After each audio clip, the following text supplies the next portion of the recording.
ঈদ আনন্দ উৎসব পালন করতে আমাদের নড়িয়া পৌরসভার ৩ নং ওয়ার্ডের যুবদল ছাত্র দলের কিছু কর্মীবৃন্দ হাসপাতালের সামনে তাদের ঈদ উদযাপন করতে তারা যায়।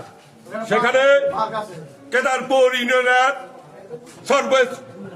সবাই জানেন ওই নিকারি পাড়ার আওয়ামী লীগের ঘাঁটি, সেই নিকারি পাড়া থেকে আমাদের এই বিএনপি নেতা কর্মীদের উপরে হামলা প্রদর্শন করে তাদের সহযোগিতা করে আমাদের কিছু নামধারী দালালেরা, আমাদের সরকারি কিছু দালালেরা, আমাদের 10-12 জন যুবদল ছাত্র দলের নেতৃবৃন্দ আহত হয়।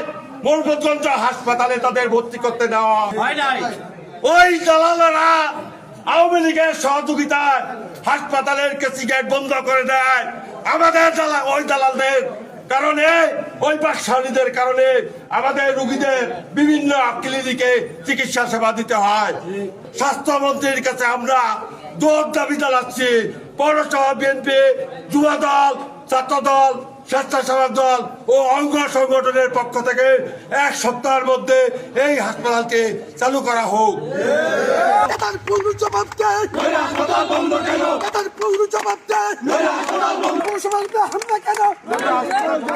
ঈদ পরবর্তী সময় আমাদের ছাত্রদল, যুবদল এবং আমাদের কিছু প্রলাপান ওই কেদারপুরে ঘুরতে গিয়েছিল।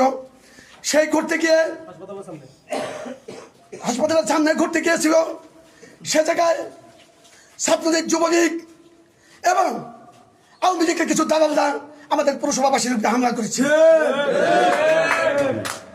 বোমা হামলা করেছে। সেটার প্রতিবাদ আজকে আমাদের এই প্রতিবাদ মিছিল হলো।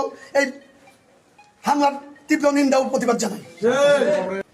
আমরা দীর্ঘদিন ধরে দেখতেছি কেদারপুরের একটি চক্র, নড়িয়া সরকারি একটি হাসপাতাল 50-60 একটি হাসপাতাল হয়েছে। এই হাসপাতালে আমরা নড়িয়াবাসী সেবা থেকে আমরা বঞ্চিত হচ্ছি।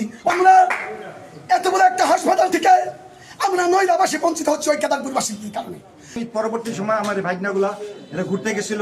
এরা ঘুরতে যাওয়ার পরে তাদেরকে ছোট্ট একটা বিষয়, একটা দোকানের বিষয় নিয়ে তাদের কথা কাটে এবং তাদেরকে নির্মমভাবে আহত করে। তাদের মাথায় শিলি পড়ছে, 7টা শিলি পড়ছে, বোম্বিং করছে, হাতও ভাঙছে।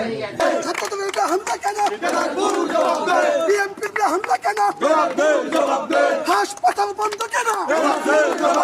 হাসপাতাল বন্ধ কেন?